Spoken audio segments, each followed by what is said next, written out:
คันแม่บ่ไปแบบนี้เขาสิเอาหยังกินโดยพ่อเฮาก็บ่มีไผสิดูเลี้ยงเฮาโดยปะลูกอยู่แบบบ่แม่นบ่มีเฮือนแบบเฮือนก็บ่คือเขาแบบอยากได้เฮือนตัวเองมีดินดอนตอนหญ้าของ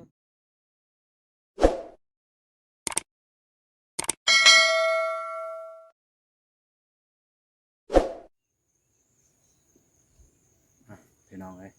ตอนนี้เบาตูนก็มายืนอยู่หน้าเฮือนของน้องซาลีพี่น้องเอ้ยเนาะก็มากับทีมงานหลายคน5 คนพี่น้องเนาะก็มาแต่บ้านน้องเดิมก็เลยมาแวะบ้านน้องซาลีเนาะเพราะว่า FC หลายคนก็เม้นมาว่าไปหาน้องซาลีแน่ไปหาน้องซาลีแน่เพิ่นว่าเนาะแล้วก็ที่สำคัญมันแม่แท้ๆของน้องซาลีเพิ่นมาบ้านแล้วเนาะก่อนจะเข้าเรื่องก็กราบทักทายสบายดีเด้อแล้วก็สวัสดีพ่อแม่พี่น้องเบิดทุกคนเนาะยินดีต้อนรับอาตูนชาแนลเนาะบ่ว่าอยู่ภายในหรือต่างประเทศพี่น้องเอ้ยเนาะก็บ่ตูนก็สิพาไปหาน้องซาลีแล้วก็แม่ของน้องซาลีแล้วจะไปถามไทยเรื่องรายเนาะเรื่องราวเหตุผลที่แม่ของน้องซาลีเพิ่นมาบ้านนี่มีหยังแหน่เนาะแล้วก็สิถามน้องซาลีรู้สึกจะได้แหน่ที่แม่มาบ้านเนาะโอเคไปมากับไอ้บ่าวเอานุ่งทักทายสบายดีนะบ่าวนุ่งสบายดีเด้อโดยถ่ายเรียบร้อยเนาะโดยเรียบร้อยแล้วต่างทีมงานเราก็เปลี่ยนกันถ่ายเปลี่ยนกันจับโดยโดยขอบใจหลายๆได้เด้อโดยสิไปหาน้องซาลีก่อนนี่ก็อยู่นี่แหละพี่น้องเนาะเลยสบายดีเด้อสบายดีเด้อสบายดีเด้อสบายดีน้องซาลีโดยสบายดีเบิดสุขสุขคนเด้อโดยให้อายบ่เนี่ยโดยเนาะเนาะขอหยับไกลๆเด้อเพราะว่าบ่ได้ยินปานใดเสียงบ่มีไมค์แล้วก็มันอยากจับเสียงปานใด FC หลายคนก็ว่าเบาตูนได้จับกล้องไกลโพดว่าซั่นเนาะโอ้ยเนาะเบาตูนจักสิจังใดนี่ก็โทรศัพท์ไอ้บ่าวเอานงมาถ่ายพี่น้องเอ้ยการสิเอาโทรศัพท์เบาตูนเองมันคือตอนนี้เนี่ยไฟเบิดแล้วเนี่ยสับเบาตูนเนี่ย บ่ได้แหละก็ต้องได้เอาโทรศัพท์ไปเบาเอานงมาถ่ายเบาเอานงก็โอ้ยจักสิว่าแล้วเพิ่นก็อยากหายแดแล้วเพราะว่าเฮาญาติของเพิ่นมาใส่ แต่ก็บ่ว่ากันทีมงานเดียวกันก็ซอยเหลือกันไปโอเคก็ก่อนอื่นหมดก็ขอถามชื่อหน่อยเด้อชื่อทางแม่น้องสาลีชื่อจังไดเด้สื่อแจวชื่อแจวเนาะแม่นชื่อแจวอายุจักปีละ31 ปีแล้วกับปีนี้31 ปีกันสันเบาตูนก็ต้องได้เอิ้นเอื้อยเนาะเอิ้นเอื้อยแต่อันนี้ก็เอิ้นหลานบ่เอิ้นละน้องสาลีซั่นสิเอิ้นหลานเพราะว่าเฮาก็อยากอายุก็บ่ห่างกันหลายกับแม่น้องสาลีเบาตูนปีนี้ก็28 ปีเฒ่าแล้วยังบ่มีเมีย เอาน้องสาลีเป็นหยังหั่นบ่สบายบ่แต่มื้อใดล่ะบ่สบายแต่แม่มาแต่แม่มาถึงบ่สบายเลยกินแล้วยากินแล้วกินยาหยังซาบาปลาร้าเด้ไอ้มีเด้ยาปลาร้าไอ้ก็บ่สบายก็เลยชื่อเด้มีได้พี่น้องเอ้ยยาของไอ้บ่าวอนงพี่น้องเอ้ยยาของบ่าวอนงซื้อมื้อนั้นนี่ยา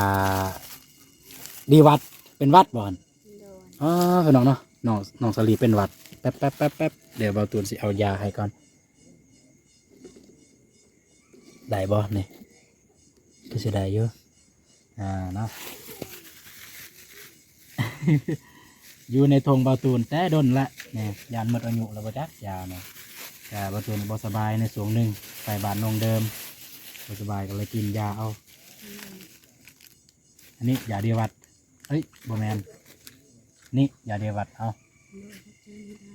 ยังแต่2 เม็ดเอาเลยกินตอนนี้เลยก็ได้มันกินเศร้าเลยกินได้ฮิตเรียดต่อกินเลยกะสิลมถ่าทางแม่เพิ่นเนาะสิเอื้อยแล้วเพิ่นเด้อเอื้อยเพิ่นเนาะได้ข่าวว่าไปอยู่เวียงแม่นบ่แม่นเป็นหยังจึงไปอยู่เวียงไปหาเงินไปหาเงินแม่นไปอยู่พุ่นจักปีแล้วจักปีจักเดือนแหละ6 เดือนเนาะ6 เดือนไปเฮ็ดเวียกหยังอยู่พุ่นเป็นแม่บ้าน อ้แม่บ้านนำเฮือนเข้าบ่ แม่น หรือว่าอยู่โรงงานหรือว่าอยู่นำบริษัทบ่หรือว่านำเฮือน บ่อยู่เฮือน จะได้เจ้านายยังก็ดีอยู่บ่ ดี อ๋อเนาะก็ดีเนาะเฮาดีกับเขาเขาก็ดีกับเฮาดอก แม่น บ่ตูนก็เคยเป็นลูกน้องเป็นลูกน้องของเจ้านายว่าซั่นซะก็ถ้าเฮาดีเขาก็ดีกับเฮาเนาะก็บ่ว่ากันตอนนี้เนาะเพิ่นรายให้เท่าไหร่ 2 ล้าน 2 ล้าน5กินอยู่น้ำเพิ่นบ่ 5กินเขาเอง กินข้าวเอง แม่น บ่โตพี่น้องเอ้ยกินข้าวเองก็ได้เก็บอยู่บ่เงินคำ บ่ได้ซำใดก็เหลือซื้อกินกับพากให้ลูกให้เต้า อ๋อเหลือเสือกินก็ฝากให้ลูกให้เต้าเนาะตอนอยู่พุ่นนี่ก็ได้เบิ่งอยู่บ่คลิปน้องสาลีเนี่ย เบิ่งติดตาม ติดตามติดตามนำซองผู้ใด เบิดทุกคนเลย เบิดทุกคนชื่ออยู่บ่มีไผแหน่ทีมงานที่มาถ่ายอยู่นี่ บ่จื้อแบบบ่จื้อซื้อแบบ ชื่อซื่อ เบาเตียงเบาลี่เบาอานง อ๋อ เบายังล่ะเบาหยา บ่ให้เพิ่นเว้าเลยถ้าเพิ่นชื่อ ยังล่ะ อ่า เบาหนึ่งก็บ่จื้อ เบาเจ็บบ่ เบาเจ็บ อ่าเบาโกบ่ เบาโก อ่า เบิ่งเบิด เบิดแหละสำนั้น ตามเลย เบาตูนบ่มีดอกบ่ดัง เนาะ เบาตุนกับเบิ่งแต่ว่าจื้อซื้อ อ่าก็คือเนาะก็คือย้อนมีสาเหตุย้อนหลายปัจจัยและแม่จึงไปพูนก็คือหลายๆคนเนี่ยเนาะบางตัวก็สิถามเพราะว่ามี FC เพิ่นก็บอกให้มาหาแหน่นะมีผู้ใหญ่เพิ่นเนาะผู้ใหญ่ทางฝั่งไทยเพิ่นบอกให้มาหาแหน่เพิ่นว่าเนาะเพิ่นอยากรู้เรื่องราวเพิ่นเป็นห่วงเด้เพิ่นเป็นห่วงน้องสาลีเพิ่นเป็นห่วงหนึงเนี่ยเพิ่นเป็นห่วงเด้เพราะว่าแม่มาแล้วจังซี่แม่มาเนาะแม่มาบ้านแล้วเนาะ ก็อยากรู้ว่าแม่เนี่ยมาอยู่เลยบอกแล้วว่ามายาม มายามมาซอยเฮ็ดเวียกน้องสาลี มายามมาซอยเดือนน้องสาลี ให้แบ่งเบา แบ่งเบา นะ คิดว่ามาอยู่นี่จากเดือนคิดว่า ยังบ่ทันฮู้เพราะว่าคันอยู่รายเดือนก็เขาก็สิเบิดแหละ อ๋อเข้าไป มัน เสีย เป็น เบิด ต้องไปหาเงิน อ๋อ ได้เงินแล้วก็พาใครลูก อ๋อเนาะมีหยังที่คิดว่าแบบว่ารู้สึกแบบบ่ดีนะเวลาแบบคิดหาคิดถึงหน้าพวกลูกๆเนี่ยมีหยังที่คิดว่าแบบรู้สึกว่าท้อและอีหยังที่คิดว่ามีกำลังใจ สิ่งที่เฮาท้อเพราะว่าเฮาปะลูกอยู่แบบบ่แม่นบ่มีเฮือนแบบเฮือนก็บ่คือเขาแบบอยากได้เฮือนตัวเองมีดินดอนตอนหญ้าของตัวเองให้สะดวกให้ลูกเต้าเฮาบ่มีไผเว้าว่าด่าปล่อยให้ลูกเขาเอง โดย นั่นมีของตนเอง โดย ที่กำลังใจที่มีลูก แบบมีลูกที่แบบมีลูกแบบลูกที่ดีได้ลูกที่ดีลูก มัน ที่ เสีย หู ท้าย จัก จับมือเลยหูจักบุญคุณพ่อแม่หูจักพ่อเฒ่าแม่เฒ่าแบบดีใจหลายที่แบบได้ลูกสาวมาเป็นลูกข่อย อ๋อ มา เนาะ เกิดมาอยู่น้ำข่อยข่อยดีใจหลาย เนาะโดยแล้วรู้สึกจังใดที่แบบว่าในช่วงเวลาที่แม่ไปอยู่ไปเฮ็ดเวียกอยู่นอกอะนะแล้วฮู้บ่คือน้องซาลี่ผู้แบกรับภาระอยู่ในเฮือนนี่ตอนนี้ครับฮู้บ่ ลูกกับพี่ต้นน้องสลี นับแต่หนึ่งข้าวหนึ่งน้ำป้อนข้าวป้อนน้ำให้น้องให้นุ่งจังซี่ก็ฮู้อยู่บ่ตอนนี้ โอ้ อ๋อเนาะ ก็โทรหาแบบทางหมู่ครูเพิ่นแบบอยากล่มน้ำเพิ่นว่าสิทุกข์สิยากซำใดก็ขอให้ลูกหันเบิ่งหันน้องให้ดีเด้อแม่ก็บ่ได้ปะบ่ได้ทิมคันแม่บ่ไปแบบนี้เขาสิเอาหยังกิน โดย พ่อเฮาก็บ่มีไผสิดูเลี้ยงเฮา โดยน้องซาลีเนี่ยเป็นขอโทษเด้อน้องซาลีเนี่ยเป็นผัวของทำอิฐบรวรที่2ที่ จำเอ็ด 3ทำอิฐเลยเนาะ แม่ น้องซาลีคือผัวของทำอิฐของแม่แจวแล้วเนาะชื่อแจวของแม่แจวลูกของผัวของทำอิฐแล้วก็ลูกกกเลยเนาะ แม่ เนาะก็คือคนเดียวน้องซาลีเลย อืม เนาะก็ บอกได้บ่ว่าพ่อของน้องสาลีเนี่ยมันอยู่คนทางใด คนทางสวรรค์อาเขต สวรรณเขตพุ่นเนาะนามชื่อเพิ่นได้บ่บางเทื่อเพิ่นเบิ่งคลิป ชื่อตุ้ย ชื่อตุ้ยเนาะ เราเฮือนเราอยู่หลักหก อยู่หลัก6ชื่อตุ้ยเนาะถ้าสมมุติว่าอยากถามความรู้สึกน้องสาลีถ้าสมมุติว่าพ่อตุ้ยเพิ่นอยากมายามน้องสาลีสิต้อนรับเพิ่นบ่หรือว่าแนวใดสิเครียดสิสั่งบ่ บ่เคยสั่ง บ่เคยสั่ง ตอน นะ รับอยู่ตอนรับเสมอ ก็ ว่าอยากมาย่าง ถามแท้ๆเลยคิดฮอดพอบ่ ก็คิดฮอดว่าสิจังไดก็ว่าได้ คิดฮอดเนาะ เลย ทางแม่เด้ถ้าสมมุติว่าพ่อตุ้ยเพิ่นอยากมายามลูกสาว เรื่องความรักของพ่อแม่คือบ่ตูนก็บ่กล้าก้าวกายเรื่องเบื้องลึกเบื้องหลังเฮาบ่ฮู้ดอกว่าเป็นแนวใดบ่ตูนก็บ่กล้าก้าวกายแต่บ่ตูนสิอยากเว้าเรื่องอนาคตเนาะมันมีความเป็นไปได้คนเฮาเนาะคนเฮาบ่เคยดอกสิบ่เคยดอกสิลืมลงเนาะเพราะว่าใส่เลือดอยู่หั่นเด้ แม่น บ่เคยลืมลงดอกแต่ว่าถามเพื่ออนาคตเพื่อเพิ่นอยากมาใช่เนาะอยากถามว่าสมมุติว่าพ่อตุ้ยหั่นเพิ่นอยากมายามลูกสาวนี่แม่สิว่าจังใดสิปล่อยให้ลูกสิปล่อยให้ลูกแบบเกินว่าจังไดอยู่กับพ่อบ่ กันนำ แม่นๆพ่อกันน่ะนะสิปล่อยให้ลูกพ่อกันบ่หรือว่าสิห้ามลูก บ่เคยห้ามเลย บ่ห้ามเนาะ เพราะว่าอยากได้ให้พ่อมาหามาให้ความอบอุ่นให้กำลังใจลูก อืมบ่เคยห้ามเพราะว่าลูกก็เคยเว้านำแม่ว่าอยากเห็นหน้าพ่อ สลียังบ่ทันได้เห็นบ่ ยัง อ๋อ พ่อเราปะตั้งแต่เรา5 เดือน อ๋อเนาะแต่5 เดือนเพิ่นเป็นน้องเนาะเนาะก็คือตัวนี้ก็ ทางความหมายของแม่แจวเพิ่นก็ถ้าพ่อตุ้ยอยากมาหาสิเนาะ โดย ก็มาหาได้ มาหาได้ มาหาได้ บ่ห้มบ่หัว เรื่องเบื้องลึกเบื้องหลังของพ่อแม่ของผู้ใหญ่อันนี้บ่เกี่ยว บ่เกี่ยว อันนี้ถือว่าแบบเป็นหมู่เป็นเพื่อนเป็น แม่ อันนั้นกันได้บ่เกี่ยวแล้ว แต่ว่าขอแต่ลูก แต่ได้ เพราะว่าลูกเนี่ยสิตัดความเป็นพ่อบ่ได้อะนะ แม่น สิ เพิ่นกับ อืม ลูกเพิ่นข่อยกับเป็นแม่แบบ แม่น เหอนกันแบบ คำว่าลูกเนี่ยสมมุติเฮาสิสร้างความสัมพันธ์แบบอื่น เป็นไปบ่ได้เลยลูกกับ แม่น คนเป็นพ่อกับเป็นลูก แต่ว่าคนเป็นผัวเป็นเมียกันเฮาสามารถเปลี่ยนฐานะได้ก็คือตัวอย่างว่าเป็นพี่น้อง เป็นเพื่อนเป็นเสียวเนาะเป็นหมู่ได้เนาะ ได้ ตัวนี้แต่ว่าถ้าพี่น้องทางสายเลือดอันนี้มันบ่ได้เลยพี่น้องเอ้ยเฮาเกิดมาเป็นแบบใดก็คือแบบนั้นตลอดไปนี่คือน้องสาลีกับพ่อตุ้ยอะเนาะ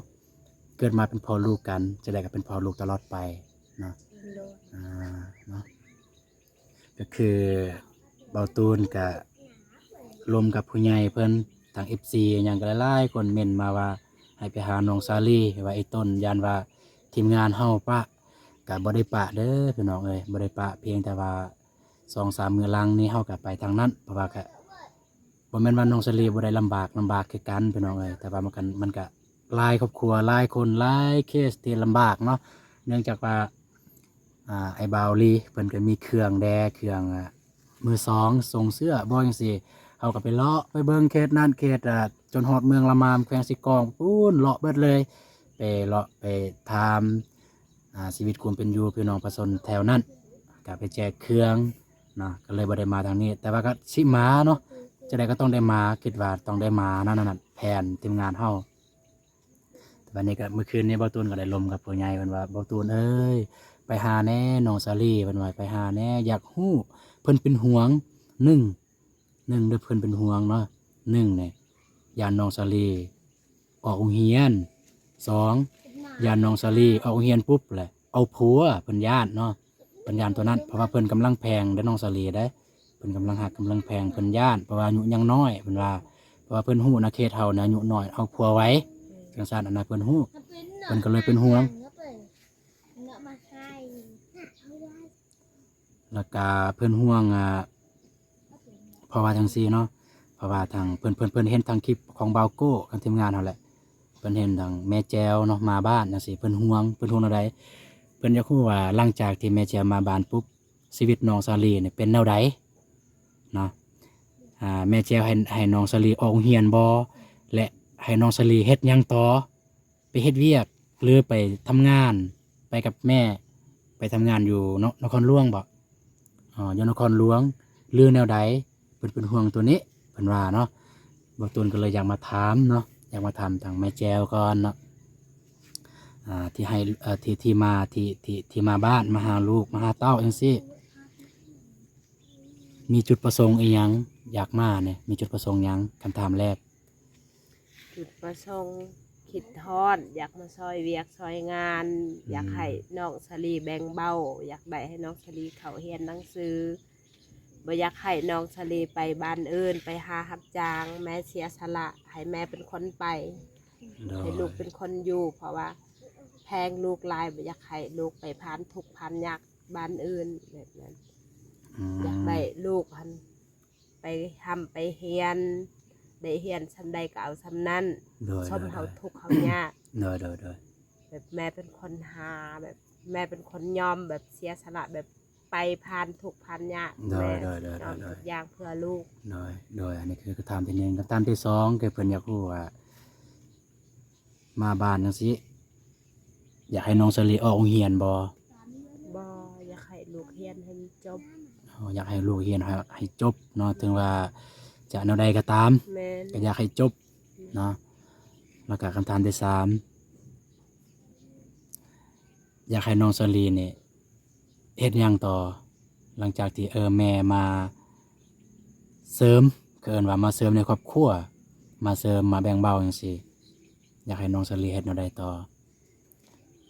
คืออยากให้ทางด้วยความเป็นแม่เนาะมีแนวทางแนะนำให้ลูกอยากให้ลูกเฮ็ดแนวใดต่อชีวิตให้ดีขึ้นแม่มากอะสอนลูกความดีสอนให้ลูกหันฮู้จักเฮ็ดวิธีนี้วิธีนั้นเพราะว่าเขาเป็นเด็กกำพร้าบ่มีพ่อให้เขาหักฮู้ถึงแม่ว่าแบบเวลาแม่บ่อยู่ให้ลูกเฮ็ดกินเป็นบึงแยงน้องแทนแม่เนาะก็คือนี่คำถามที่ผู้ใหญ่เพิ่นเป็นห่วงเนาะเพิ่นว่าย่านแม่แจวมาแล้วก็ให้น้องสลีออกโรงเรียนสิเนาะสิถามความรู้สึกน้องสลีรู้สึกจังไดแม่มาหาแล้วก็รู้สึกดีใจเนาะดีใจถ้าสมมุติแม่ให้ออกโรงเรียนเนี่ยออกบ่ก็อยากเรียนกับแม่บ่เคยว่าออกแต่ว่าคันเคยอยากออกเคยก็ออกว่ายากบ่มีรถนั่นนี่เคยคิดเองสมัครเคยเรียนช่วงนี้ก็ยังยากรถหมู่โอเครถหมู่ไปโรงเรียนโดยยากก็คืออาศัยนำหมู่คันหมู่ขาดโรงเรียนคือตัวเองต้องขาดเลยโดยบางทีหมู่ไปเลยหมู่บ่ส่วนนั่นนี่บางทีหมู่ไปนำผู้อื่นรถเล่าคาเวียกนั่นนี่น้องไปได้ไปเฮียนเนาะก็คืออันนี้คือความลำบากของน้องซาลีที่แบบว่าการทำการเรียนแต่ว่าน้องยืนยันว่าน้องสิเรียนโดยแต่ว่าสิเรียนแล้วก็แต่ว่าก็มีอุปสรรคเพราะว่าน้องซาลีบ่มีรถเนาะสิไปโรงเรียนก็บ่มีรถเพราะว่าโรงเรียนก็อยากไกลบ่แม่นเรียนโรงเรียนบ่แม่นอยู่กับบ้านเนาะโรงเรียนพุ่นอยู่บ้านหนึ่งอีกบ้านเดินซาประมาณระยะทางประมาณก็ได้บ่7 กิโลนั่นแหละกันสิย่างเอาก็โอ้ยบ่ไหวพี่น้องเอ้ยบ่ไหวกันสิย่างเอาไปพุ่นเนาะเนาะบ่ตูนก็มาซื่อๆบ่มีหยังมาเยี่ยมมายามซื่อมาเยี่ยมมายามมาเบิ่งแม่น้องซาลีบ่ตูนก็ให้เห็นครั้งแรกคือกันบ่ฮู้ว่าที่ผ่านมาเฮาเคยเห็นกันหรือบ่ย่านว่าบ่จือแต่ว่าบ่คุ้นหน้าอีหลีบ่คุ้นหน้าบ่เคยเห็นว่าหรือว่าเคยเห็นแต่ว่าด้วยความว่าวันเวลามันเปลี่ยนไปนะคนเฮาก็เปลี่ยนไปคือกันพี่น้องเอ้ยเพราะว่าเวลาบ่ได้อยู่คือเก่าผิวหน้าผิวหนังคนเฮาก็บ่ได้อยู่คือเก่าขนาดอายุยังเพิ่มขึ้นก็ย้อนผิวหน้าเนาะเนาะกินข้าวสวยกินข้าวแรงแล้วบ่เนี่ยกินข้าวสวยมันแรงกินข้าวสวยอย่างแต่ข้าวแรงบ่เนาะก็เพิ่นก็เป็นห่วงเด้เพิ่นเป็นห่วงน้องซาลีได้เพิ่นก็เพราะว่าช่วงนึงก็อยากให้หายเงียบๆแน่เพิ่นว่าแต่ก็คือเก่าเนาะคือดินน้องซาลีตอนนี้ก็ได้แต่ดินยังบ่ทันมีแบบว่างบจากผู้ใดเนาะแบบว่าสิซอยสิหยังเนาะ แต่ยังบ่ทันมีแต่ก็สำหรับเบาตูนเองก็อยากให้มีหรืออยากให้มีก็คือกับเบิ่งจังซี่ก็มันบ่ได้แหละอยู่เฮือนจังซี่เบือนน้อยๆจังซี่ลำบากการใช้ชีวิตก็ลำบากคือบ่แม่นว่าเบาตูนดูถูกกันหยังน่ะคือเบาตูนเคยเข้าไปเฮือนน้องสาลีก็บ่อนสิรับแขกก็คือว่าบ่มีบ่อนรับแขกว่าซั่นซะ บอนสินอนก็บ่มี บ่อนนอนก็คือนอนอะไรก็นอนเลย กัน แต่บ่อนรับแขกเนี่ยบ่มีเลยพี่น้องเอ้ยเวลาขึ้นไปเนี่ยก็ขับแคบอะเนาะแต่ว่าด้วยความว่าคือเบาตูนก็เฮาก็ชีวิตแบบวิถีชีวิตคือกันนะเบาตูนบ่ได้ติอยู่ได้นั่งได้นอนได้ นอนสบายๆวิถีชีวิตคือกันเนาะเอานอนนี่ก็คือเบาตูนมาแก้เขาเอิ้นว่าแก้ข้อสงสัยไขมันแก้ไขข้อสงสัยของผู้ใหญ่เนาะของผู้ใหญ่แล้วก็ FC ที่อยากรู้ว่าถ้าแม่แจวมาแล้วก็น้องสลีชีวิตเป็นแนวใดก็คือประมาณนี้แหละพี่น้องเนาะก็คือทางแม่เพิ่นก็บ่อยากให้สลีออกโรงเรียนก็คืออยากเอาตัวเองเนี่ยไปก็คือหาเงินเพื่อส่งเงินเลี้ยงดูทางลูกๆจักคนลูก 6 คน 6 คนบ่ที่อยู่เฮือนนี่ แม่ กับสลีเป็นผู้กกเนาะ แม่ ผู้เด็กน้อยเนี่ยมัน5 คน แม่ ผู้ชายจักคน ผู้ชาย4 คน ผู้ชาย4 คนเนาะพี่น้องเนาะทางแม่เพิ่นก็ได้สู่ซนก็คือเฮาก็บ่กล้าเว้าเรื่องเบื้องลึกเบื้องหลังของเพิ่นเนาะว่าเป็นคนแบบใดนั่นบ่กล้าเว้าบ่กล้าว่าดอกเพราะว่านี่เฮาก็มาถามแต่ที่มาที่ไปของเพิ่นว่ามาจังใดเป็นจังใดเนาะแล้วก็อยากถามน้องสาลีตัวนั้นตัวเต็ผู้ใหญ่อยากฮู้เนาะเนาะเอาบ่ตูนก็บ่มีหยังหลายก็มีแต่สิกลับก่อนเด้อ สิขอตัวกลับก่อนเนาะกับมีแต่ว่าจักหน้อยนี่มีเบาลีเพิ่นมาก็มีแต่อย่าฝ่าไปไสก็จักหน่อยเพิ่นมาก็บางทีว่ามีเพิ่นมีเครื่องมือซอกก็ยังมาให้ทางทีมงานเฮาคือบ่ตูนก็บ่มีพี่น้องเอ้ยเนาะก็มีแต่ว่าตอนนี้เบาลีก็ไปถ่ายทำมันเด็กน้อย2 คนหั่นน้องห่ำกับน้องสุรินทร์ไปถ่ายอยู่พุ่น จักหน่อยเพิ่นทักมาดอกเพิ่นมาเยี่ยมยามน้องสาลีคือกันแต่ว่าเพิ่นมีเครื่องมือซองอยู่ของผู้ใหญ่ทางฝั่งไทยเพิ่นฝากมาเพิ่นฝากมาให้ทางเบาเสียงแต่ว่าเบาเสียงบ่ได้ลงมาพี่บ่ได้ลงใต้เพิ่นก็ฝากนำให้เบาลีเลยเอาก็ไปแจกไปยายแต่เมื่อวานนี่แหละไปแจกไปยายชาวบ้านเนาะเอาขอบใจเด้อที่ให้ คำสัมภาษณ์แล้วก็ ด้วยขอบใจทางเบาตูนก็บ่อยากเว้าแนวเศร้าๆปานใดเพราะว่าเว้าแล้วทางแม่แจวเพิ่นก็เป็นคนแบบคือสิแม่นอยากให้อะนะเบิ่งแบบอยากให้อะนะเบาตูนก็พยายามหลีกเลี่ยงบ่อยากให้แม่เพิ่นคิดร้ายที่สำคัญก็บ่อยากให้ลูกเนี่ยบ่อยากให้ลูกเห็นจุดอ่อนของแม่ว่าซั่นซะบ่อยากให้ลูกเห็นจุดอ่อนของแม่เวลาแบบสิว่าจังใดก็คือบ่ว่าถ้าไผก็แล้วแต่บ่ว่าคนอื่นเบาตูนเองถ้าเห็นพ่อแม่ให้คือเฮารู้สึกบ่ดีเลยคนที่เฮาพึ่งพาแบบคนที่เฮาพึ่งพานะคนที่เฮาแบบรู้สึกว่าคนนี้แหละเสาหลักของเฮานะแต่ว่าเฮาเห็นจุดอ่อนของเขาแล้วเฮาเห็นแบบเขาท้อแท้คือเฮาผู้บ่ได้บ่มีอีหยังเลยเฮานะ